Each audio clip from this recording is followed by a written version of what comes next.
Dr. Carney. Welcome to Deep Into Sleep podcast. Well, thank you for having me. And you did mention accessible several times. I know CBTI, right? Well-trained CBTI providers are very limited number globally, possibly not a lot, especially sleep psychologists who can know psychology, can really do this kind of very nice individual work, but also know sleep very well. So I know there's a trend globally use more or develop more electronic platform or apps. Even your team develop sleep related app to really help with the accessibility. Yeah, I mean, so I like to say two things about accessibility in terms of in-person providers, but as far as online platforms and so on, the reality is that a well-developed app or electronic sleep program, some because they vary in how they are. Some of them are that you are getting a computer assisted therapy, so you really are kind of interacting with the therapist, but a lot of it is interacting with the program, and some of it is fully automated, almost like self-help, essentially interacting with the system. The app that we developed wasn't actually an adult system. It's actually for teens. And the reason why I developed it is that CBTI is effective for teens. But if you look to see how many people are actually saying yes, or actually allowed in the studies to do those treatments, it's a little bit limited. And it's because the types of sleep problems that we see in teens aren't typically just insomnia. So typically they have what looks like hypersomnia, what looks like insomnia, what looks like circadian rhythm disorders, so that they are delayed very late. They get sleepy very, very late and wake up very late. And some of it may be behavioral, but most of it is really hormonal and made worse by early start times at school. So Allison Harvey at University of California, Berkeley, developed a transdiagnostic treatment that takes behavioral sleep medicine techniques, so evidence-based techniques, and applies it to special cases, one of them being teens. But she also has done quite a lot of work in bipolar disorder, and her work has been adapted in a group in the UK for psychotic disorders as well, so serious mental illness. And so I wanted to, unlike in adults, where when people email me, and people email me all over the world, and they say, where is there somebody near me? And I have to say, I have pretty good success being able to hook them up with someone. And we do have these other online programs and self-help to help, but oftentimes I can find someone for adults, because even though, like, so we have wonderful sites like in the US, we have the American Academy of Sleep Medicine for providers, but we also have the Society for Behavioral Sleep Medicine has a provider list.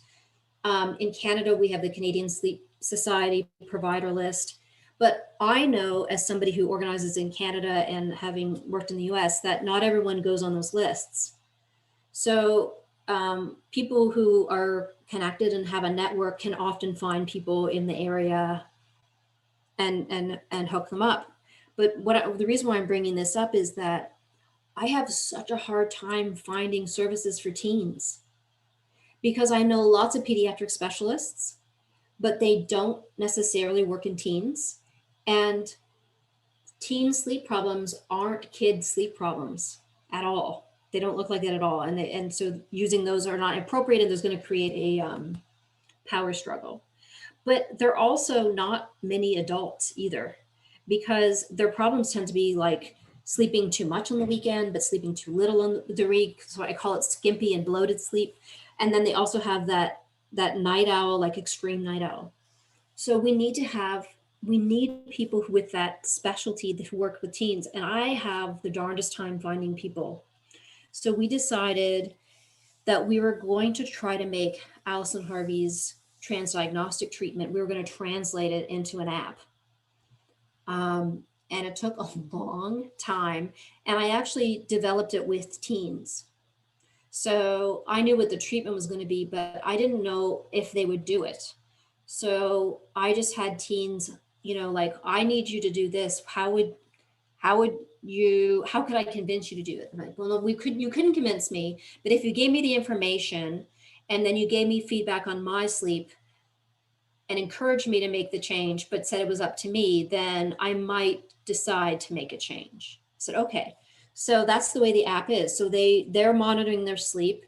They get automated feedback on their sleep, and it says, it probably would help if you worked on this, this, or this. And then they decide, do you want to work on this? If so, what's going to be your goal? And they can pick whatever goal they want. It's not the goal I usually want, but it is work. Like, they'll pick something. So they'll say, where I might want them to get up within an hour of the alarm going off, they may say 2 hours within getting up. And I'm not thrilled, but it's movement. And now the good thing is if they've picked that as a goal, there's other places in the app where they can get tips to help them with it. But at the end of the 2 weeks, it's going to give them feedback. And if they've kept to their 2 hours and their sleep has improved, but only a little, then there'll be a reminder saying, way to go. Just a reminder that if you were to tighten this up a little bit more, you probably would get better results. Are you happy with your results right now, or would you like to go a little further? And they can decide if they stop there or go further. So I think that there are a lot of opportunities for apps that can help. Unfortunately, there's a lot of apps that are not evidence-based and not particularly helpful, unfortunately, and I think it's hard to for people to wade through all that's out there. But I do think that, yes, it's true that there's not a lot of providers, but at least in North America, I think that we have some decent amount of coverage. And what I mean by that is that you want to at least have somebody who is less than a state away or a province away. And some people say, well, that's terrible. But that's what would happen if you had cancer and you wanted to go to the specialist. Do you know what I mean? Like, you would make the drive. And this session can be done in as little as 2 sessions for some people. So it is possible. COVID has taught us that we can do teletherapy and video therapy, and that everything that we're doing is through video conferencing. And there's data to support it too. So yes, I agree that it's difficult to get a specialist, but I also think we need to stop walking around with an attitude that there's no one to see, and have an attitude that I'm going to find someone for this person. Because I know I spend about 5 hours a week, either me or my assistant, finding someone for someone somewhere in the world. And I think people need to also take that on themselves, and learn, what I always introduce myself to people, like, oh, I'm in North Dakota. Oh, I don't know anybody in North Dakota. Where do you practice? What is your training? Who else do you know? Do you have anybody who does CPAP adherence or apnea treatment? So I think that I think that we can't be too negative about this, because I know that everyone likes to say that in BSM. But the fact is that there's a lot of people. I do workshops. I mean, not during COVID. I do about 20 workshops a year. Wow. Like, a lot. And there can be 200 people in the room. And that training is the same training that we used to train people in the VA system when we rolled out CBTI. So, it's good advanced training. And so I think we have a problem. I think that we're making really good headway, and that we have to keep being optimistic and, like, putting clients first, trying to find something for them. This is wonderful. Yes. I only know the very big provider list you mentioned in North America. If there's any other resources you have, I would love to put them on the podcast website for people to know. See, we have a lot more resources. We can really get the help. I also want people really find legit providers, at least have some solid training like the workshop you provided, because I noticed there some people, like some of people I know, I don't even know what kind of training they get. Possibly they just went to a CE class online 1 hour and they say they can treat insomnia very comfortably in their marketing material. Mhm. As someone I know this field, I would not be comfortable to see them as a patient, but I think generally people won't know how to tell who has good training. I agree. I mean, I think that is a difficulty, and we really wrestled with it in Canada. We I was fighting for some accreditation or some sort of guidelines for to accredit people, and people were very reluctant to do that. So we all ultimately decided not to. But at the same time, um, as far as getting on the list that we have, the provider list, um, we we usually reach out to people that we know and say, we'd really like you to go be on this list. And so there are some people on the list who have only taken 2 or 3 workshops, but they've been all days and they're experts in CBT for other disorders and so on. So and often they're like, fellows in ABCT or CACBT. So they're like CBT accredited, or even like the American Academy of, the American Cognitive Therapy, or the Academy of Cognitive Therapy, Act. So there's been other ways to kind of vet people as well. So that's what we've been trying to do.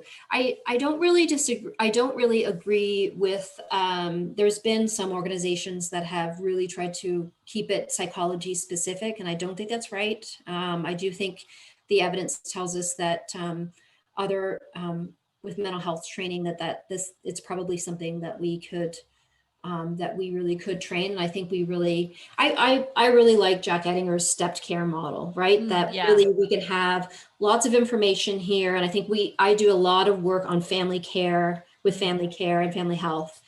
And I have noticed such a tremendous interest in family care and family health to get training and to be able to identify sleep disorders, to do what they can. So a lot of them have developed a group therapy within the practice, but also I've trained them on, their pharmacists and other doctors on how to hypnotic discontinuation. I've helped them with their materials to be written in motivational interviewing in terms of trying to get people interested in stopping their medication. And this is what we can offer in place. And so I've noticed the last certainly 5 years, but maybe even 10, this real interest on the front lines, which is the broadest base of that pyramid, of people saying, we want good information. I heard you say that sleep hygiene is not effective, and we can't believe it because that's what we do. So what do we do instead? And they invite me out to come meet with them. So I really think that there's a lot of positive signs that people are becoming educated and wanting to incorporate this into practice. And we have a ways to go, but I am very encouraged with how much progress we've made over the last certainly 5 years. Yeah, I agree. I think psychologists who are also specialized in sleep medicine do have some kind of advantage, like know how to work with very complicated cases. But I also, over the past several years, I have do some online collaboration and training with some Chinese doctors in the traditional Chinese medicine field. None of them are psychologists or have psychology background. They can be nurses, they can be just MD doctors, but they pick up the knowledge and they deliver that to the Chinese patients in their own sleep clinic or in their own hospital, and they are doing great. And I also witnessed so many doctors came to Stanford for like visiting 1 year. They really learn this method and bring it back to China, and great success. So I agree, this field, if we want it to grow, we are doing much better, and it is spreading to people with different background, and a lot of patients eventually going to be the ones to benefit. Yeah, and I love that you and other people in our field are taking it seriously to reach out and to disseminate this treatment. I remember 10 years ago, people talking about, oh, are we like disseminating ourselves out of jobs? And I mean, ultimately, this is, again, if we're thinking about a pyramid of stepped care, a sleep medicine specialist is going to be at the top of that pyramid. And we'll always need the top of the pyramid for complex cases. And so it's people with specialty training that will always be there. So no, we're not training ourselves out of jobs. We're just trying to fill the need on all these other more broad-based levels below us to, and they can do a great job. They won't be able to treat every case. There will be cases that will be too difficult, but they'll be able to make a real impact on what is a huge prevalent problem in society. Yeah, great. I really think the field is going forward very optimistically. Yeah.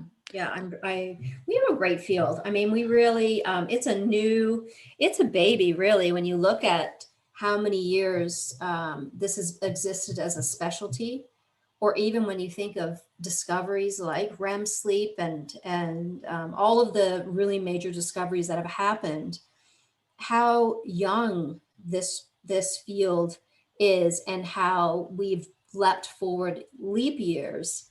A lot of the pioneers of our area are still alive, Yes. which is pretty amazing. Right. I remember when we think about, the general public don't know much about CBTI or sleep medicine. Understandable when I think about my own experience, because I did not have any sleep training until late stage of my postdoc residency in Kaiser Permanente. Before that, all I did was sleep hygiene.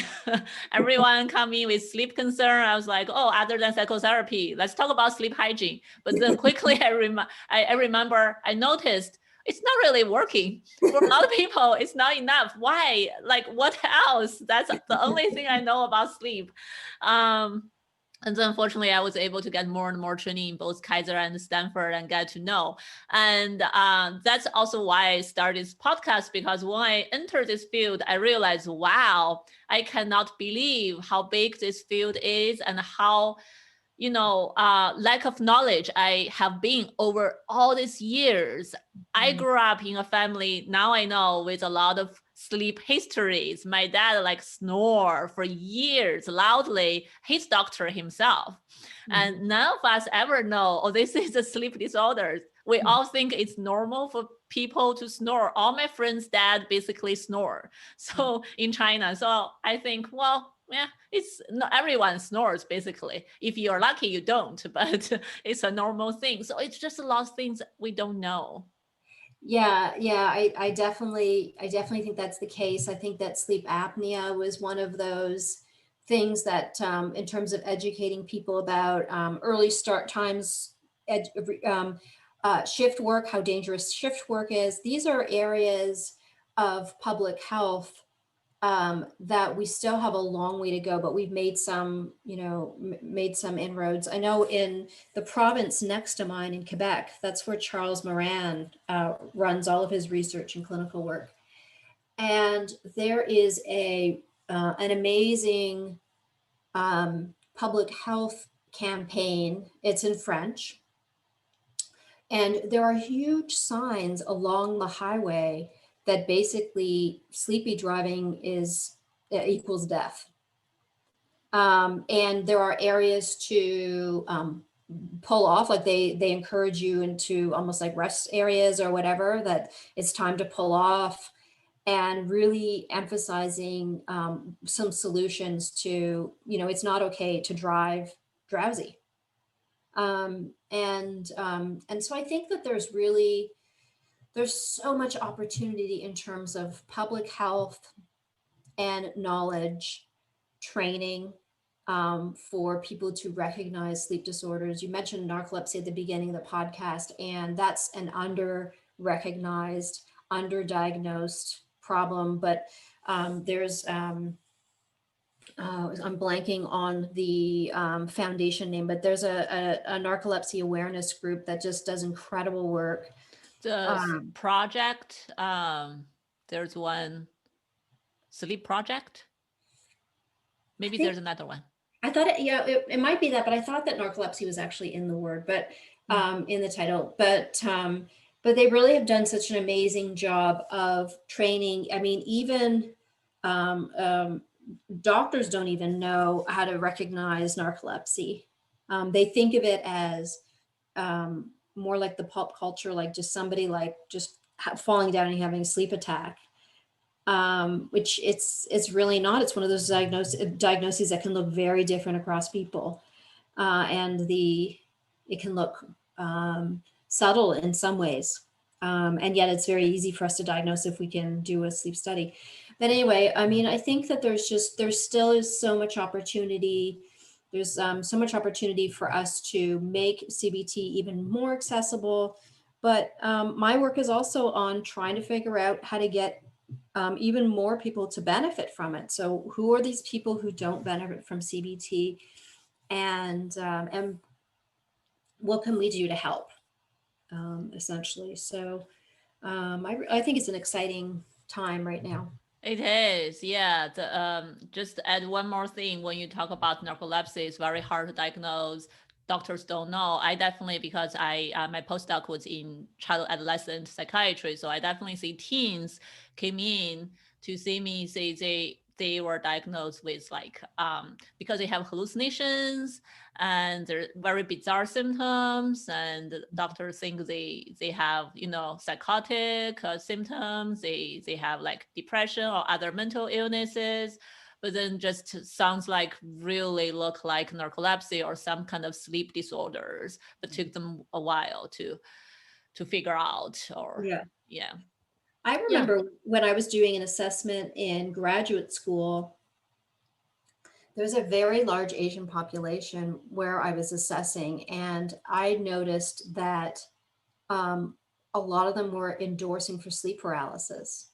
And I didn't know there is a slightly greater prevalence as an isolated symptom, and which I did not know. And it was part of kind of it was just to make sure that I asked questions about narcolepsy, but that was one of the things. And I just started giving people feedback during their debrief about what sleep paralysis is and that it's normal. And the relief on people's faces when they would be told, I'm like, gosh, we need to find a way to get this information more in the mainstream about what sleep paralysis is, because it is really frightening and people often don't talk about it. And so I remember that I continued to ask about sleep paralysis even if I didn't need it, because then I would be able to give the feedback to people when they would be able to understand what it was. I still do it in my classes. Yeah, wonderful. When we talk about sleep, I always talk about sleep paralysis because it really freaks people out. Right, freak me myself out before, because we have the culture belief it's ghost related. But yeah, it's great you really notice those culturally like specific belief and really emphasize that. So at the end of the show, I just want to ask you any final wisdom to everyone who is listening right now. They either have questions about sleep, or they struggling with some kind of sleep difficulties, or maybe some audience don't know how to find a provider. Anything you like, any last words you want to send out? Well, I mean, I think with North America, I think that we have some degree of good coverage. If you're going to Google the Society for Behavioral Sleep Medicine and use the Find a Provider.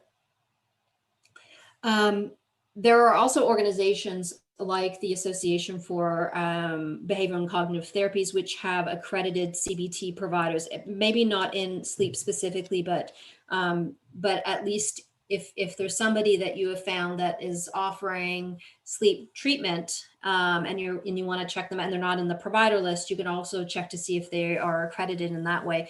It's actually that you are a fellow, I believe is the designation. So you're which there's a vetting process for that. In Canada, we have the Canadian Sleep Society, and there's a Find a Provider. We are working right now, like literally this week, on adding a map so it'll be easier across Canada to find providers. Because right now we have a map for accredited sleep clinics, but we don't actually have it for providers. Asking if you do know of a place that you can't access, but you know somebody's there, you can always email them. So, I mean, I get a lot of emails every single week, and I know that everyone does. And if you do, and you ask somebody, then they can usually say, oh gosh, Oregon. No, I don't know anybody in Oregon, but give me a few days and I'll check. And then I can ask people in surrounding states or whatever about, does anybody know, and then somebody can say, oh, well, that's close to whatever. And then they can try and find somebody. But I think that's kind of the best way to go. And then if you do have a sleep clinic near you, do some searches on their website, because if there isn't a lot of detail about the treatment, I think you'd want to ask them, do you provide cognitive behavior therapy, and what does that look like? If they give you an answer that really is, if they're mentioning things like sleep hygiene, I think that's a bit of a red flag that maybe they don't have updated specialist knowledge. So I think that's something to be on the lookout for. Or you can just, I always think that you should ask questions of any therapist that you're going to see. You should audition any therapist that you want to see. And so look for a comfort level, but look for, even maybe get a small, like a self-help book, so that you know what the treatment is. And it might help to have somebody go through it. But if they're not evidence-based, then they're not going to be going through the stuff that's in that book. Right. Great. Wonderful suggestions. Thank you very much, Dr. Carney, for coming to the show, sharing all this wonderful knowledge with our audience. You're very welcome. Thanks for having me. It was great. Thank you for watching our videos or listening to our podcast. If you like our show, please feel free to subscribe, like, and share it. If you have any questions or feedback, we would always love to hear from you. You can either email us or leave feedback on our website at mindbodygarden.com or directly under the YouTube video channel. Thank you very much for your company today, and hopefully to hear from you or have you with us next time.